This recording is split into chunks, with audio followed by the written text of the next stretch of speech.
Labdien! Mani sauc Rasma Prīpiķa un es pārstāvu biedrību Latvijas Pilsoniskā alianse. Šodien mēs uzsākam jaunu rubriku TV24, kas sauksies NVO ziņas. Šajā rubrikā mēs pastāstīsim par to, kas aktuāls Latvijas nevalstiskajām organizācijām. Šodien es vēlos jums pastāstīt par to, kādas izmaiņas ir notikušas sākot ar 1. jūliju, kas skar sabiedriskā labuma organizācijas.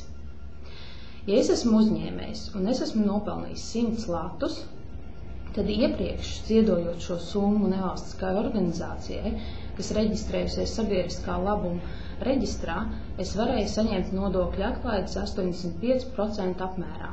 Sākot ar 1. jūliju šī kārtība ir mainījusies.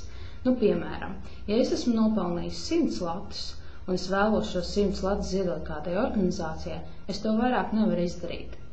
Es varu ziedot organizācijai tikai 20 latus.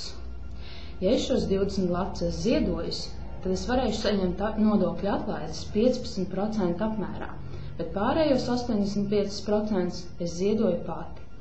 Tātad šī kārtība, kas ir stājusies spēkā ar 1. jūliju, ir absolūti mainījusi sabiedriskā labuma organizācijām plānoto ziedojumu apjomu, ko viņas varētu saņemt. Ja tu esi no sabiedriskās labuma organizācijas un šīs nodokļu likuma izmaiņas skar arī tavu organizāciju, informē mūs par to.